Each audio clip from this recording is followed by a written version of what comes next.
Daniel, Cláudio, Lívia, Iago, e também uma saudação especial às famílias que acolheram os seminaristas ao longo destes 8 dias de missão em nossa paróquia. Também quero, antes de tudo, no início da celebração da palavra, no início da meditação da Escritura, agradecer a equipe da paróquia que sustentou a missão com a organização de todos os trabalhos necessários e acompanhamento também dos seminaristas, a irmã Célia e também ao Padre Israel, que trabalharam muito esta semana.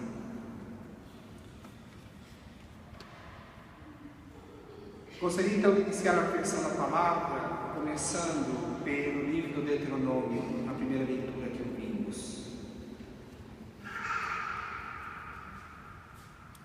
O meu mandamento não está longe de ti, está muito perto, diz o Senhor. Está tão perto que nenhum de nós poderá dizer quem subirá ao céu para nos buscar, ou quem andará quilômetros para conquistá-lo para nós. O Senhor insiste: o meu mandamento está muito perto de ti. Ele está na tua boca, ele está no teu coração. Eu gostaria de fazer uma pergunta a quem é pai e mãe, quem é avô ou avó e que está na Assembleia. Se você precisa de uma caneta e você sabe que seu filho ou seu neto, sua filha ou sua neta não possui aquela caneta, você pediria a ele ou a ela uma caneta, sabendo que ele não a possui, que ele não tem nenhuma possibilidade de responder positivamente ao seu pedido? Quem faria isso? Ninguém que tenha amor pelos seus filhos ou pelos seus netos. Pois assim é Deus, nosso Pai. Ele não nos pede algo que a priori Ele sabe que nós não temos possibilidade de responder. Porque se assim fosse, Deus não seria um Deus salvador, mas Ele seria um Deus condenador. Porque sabendo que nós não temos qualquer possibilidade de responder positivamente, nos pede algo impossível. Ou seja, Deus não seria um Pai misericordioso, mas seria um monstro que deseja condenar seus filhos e filhas.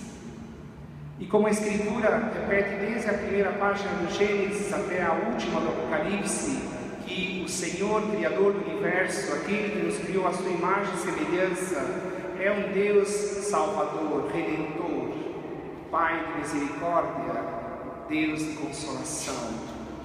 A nossa resposta, obviamente, deve ser não. Pois bem, o que o Senhor nos pede, segundo o livro do Deuteronômio?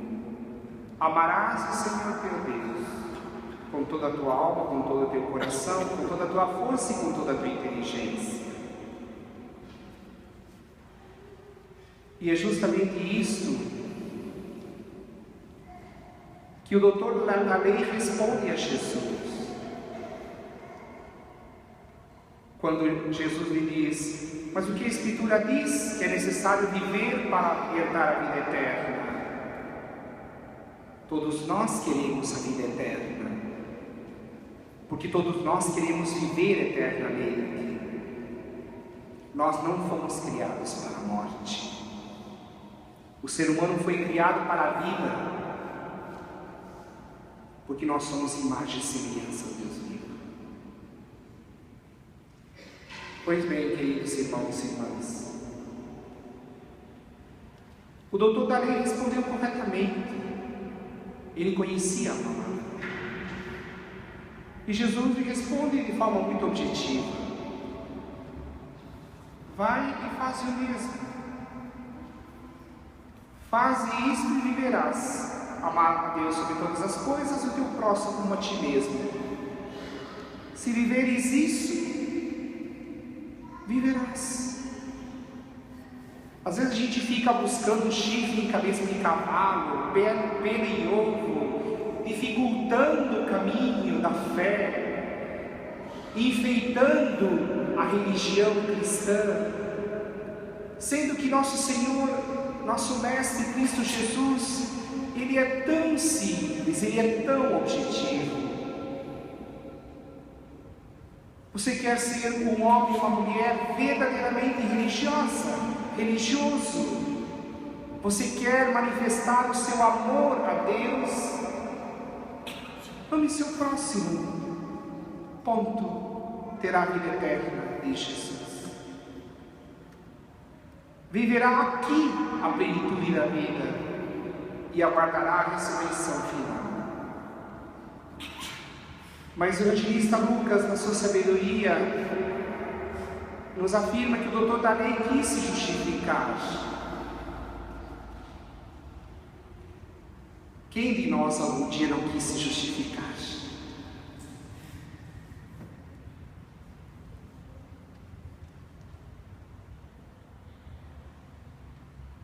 Todos nós já fizemos isso alguma vez na vida. E nós temos as justificativas mais piedosas, porque a gente que conhece a Escritura e que é homem e mulher de fé, a gente ainda consegue dar nó em fio d'água, usando a Bíblia, a palavra, usando o que nós conhecemos da religião para distorcer o ensinamento de Deus. Porque quem é ateu, não conhece nada, não dá nó na palavra de Deus, porque ele não conhece. O perigo de distorcer a palavra é nosso, não é do ateu.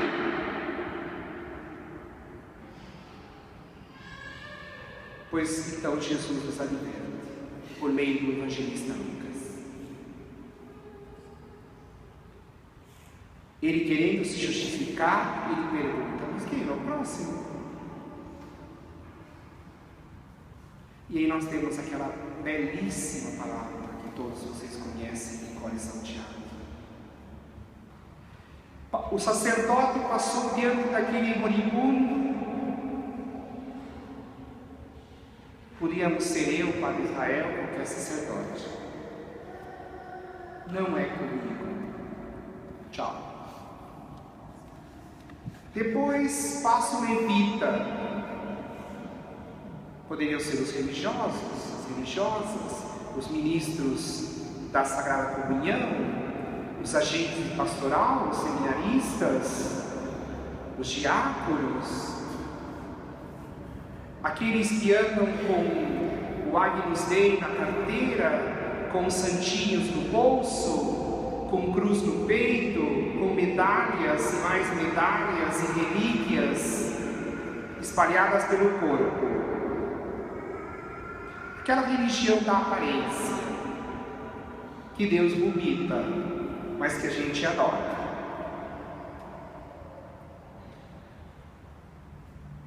Pois bem, viu aquele moribundo, passou adiante. E depois vem aquele estrangeiro, que é impuro, segundo os judeus. Porque ele não adora a Deus no santuário de Jerusalém. Porque ele não ouve os profetas. Porque os samaritanos só acreditam no Pentateuco. Não tem os profetas de palavra sagrada até hoje. E eles tinham o seu próprio santuário na Samaria. Eles não iam a Jerusalém para adorar o Deus dos judeus. Era um impuro. No entanto, este homem, vendo a mesma cena dos outros dois, porque ele enxergou a mesma coisa, mas ele se aproximou. E aí a gente começa a entender a resposta de Jesus no meio da parábola, porque a pergunta do doutor da lei é: quem é meu próximo? E Jesus responde: aquele homem se aproximou, se tornou próximo dele, se sentiu interpelado por ele, se sentiu incomodado.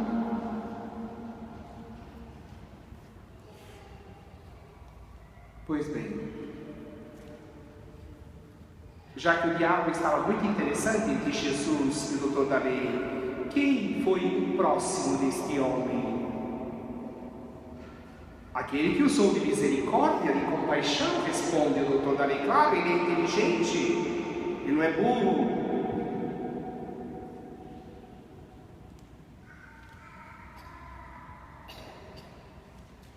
Vai e faz o mesmo, diz Jesus, e viverás.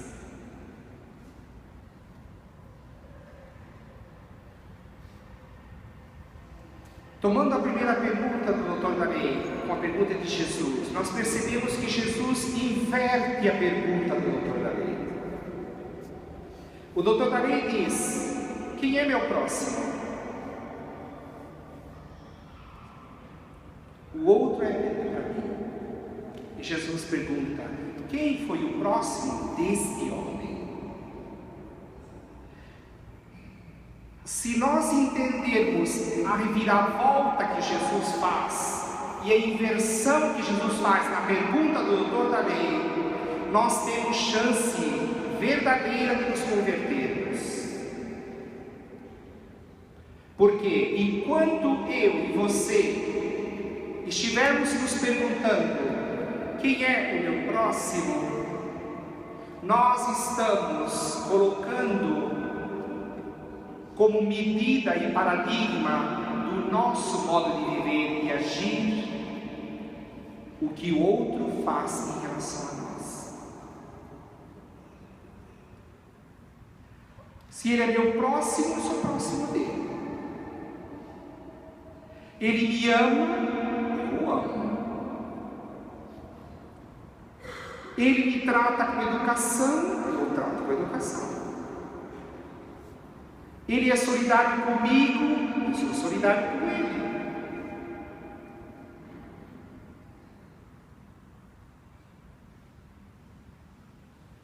E se ele me maltratar? Eu o maltrato também. E se ele falar mal de mim? Eu também o caminharei. Se ele for egoísta diante de mim, insensível diante da minha dor e do meu sofrimento, eu também serei. Então nós entramos naquela espiral da mediocridade sem fim, da lei do olho por olho, dentro por dentro.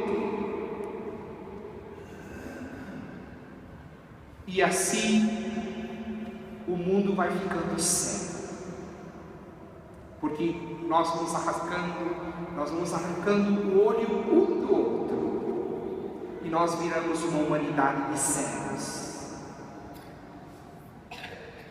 Nós vamos cortando uns aos outros as mãos, os pés, e vamos nos tornando uma humanidade de paralíticos, incapazes de dar um passo a mais daquilo que o outro nos dá. Se nós pensamos desta maneira, queridos irmãos e irmãs, nós vamos para a ruína, morreremos.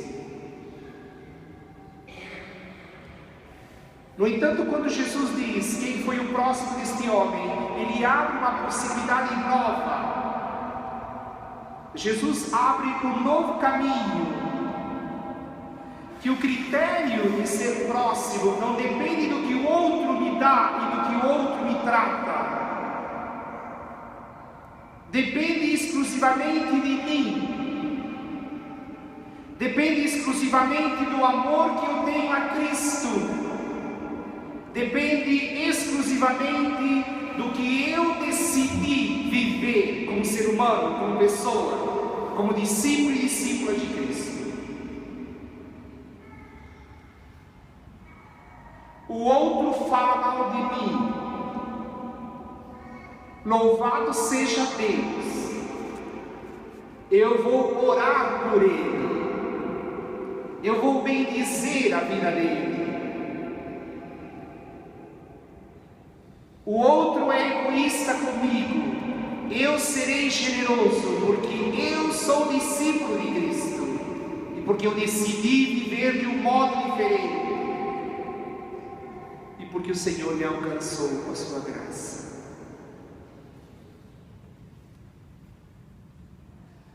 Quem foi o próximo deste homem? Pergunta Jesus. E eu tenho que me perguntar todos os dias: de quem eu sou próximo?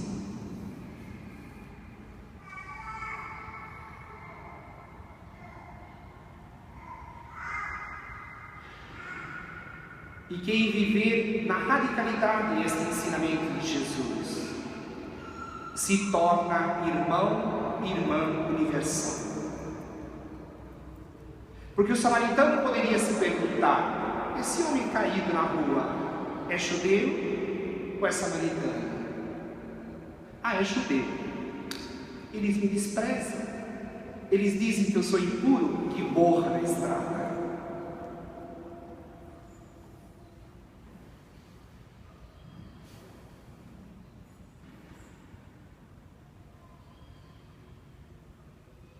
É assim de simples. A primeira leitura de hoje, no livro de Deuteronômio, diz que o Senhor nos chama uma conversão. Esta é a conversão. Uma igreja samaritana, que o Papa Francisco tanto tem insistido e colocou na exortação do Evangelho Gaudium como critério da igreja para o nosso tempo. Igreja samaritana, aquela que não se encasula na sacristia ou nas quatro paredes da igreja e do templo. Essa igreja não é de Cristo, ainda que muitos tentem dizer que é, mas ela não é de Cristo, porque Cristo não ficou preso no templo. Ele encontrou com a vida concreta das pessoas na rua, nas estradas. Ele tocou todos e Ele deu a todos a oportunidade de conhecer o verdadeiro Deus que é Pai misericordioso.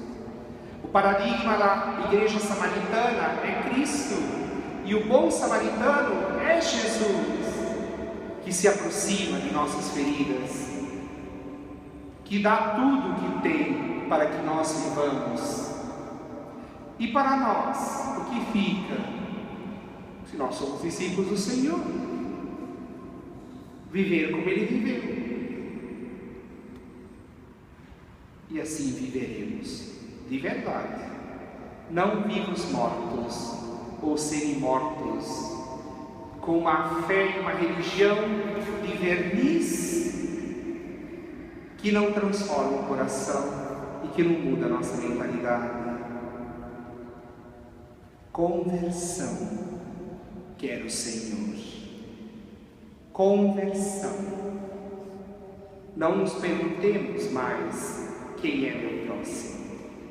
Perguntemos-nos de quem eu sou próximo.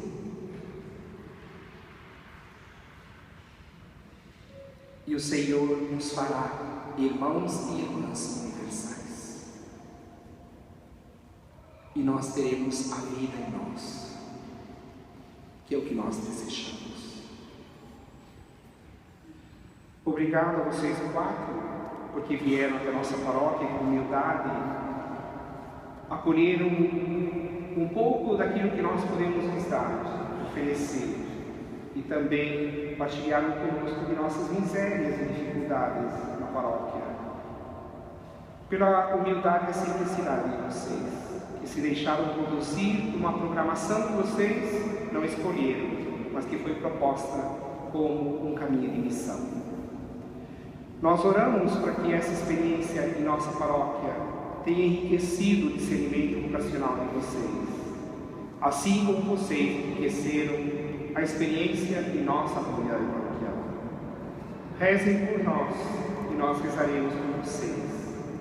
Peçam, enquanto vocês estiverem no seminário, para que esta paróquia Imaculada Conceição encontre o caminho da missão, continue o caminho da missão, e que os corações se abram a Cristo, de fato, e que a nossa paróquia seja uma igreja de saída, uma igreja samaritana, que vai ao encontro da vida do ser humano como ele é, que não fica esperando na sacristia, mas que vai pela rua. Obrigado pelo testemunho missionário de vocês. A Virgem Imaculada, que reina no alto deste templo, estende sobre vocês a bênção de mãe, que vocês tanto precisam no seminário, porque eu sei como é duro viver no seminário. E a gente precisa muito do amor da mãe de Cristo. Ela que foi a mãe do samaritano por excelência. A Virgem Maria também foi uma missionária. E ela continua a sua missão intercedendo pelos seus filhos que ainda peregrinamos neste mundo. Obrigado pelo carinho de vocês, pela dedicação de vocês. Obrigado pelo sim que vocês dão a Deus. Que a igreja possa esperar em vocês bons pastores, segundo o coração de Cristo. E se vocês por algum motivo não perseverarem no seminário, que vocês sejam bons cidadãos e que vocês sejam bons cristãos, onde quer que estejam, para o bem da humanidade e para o bem da igreja do Senhor. Louvado seja o Senhor Jesus Cristo.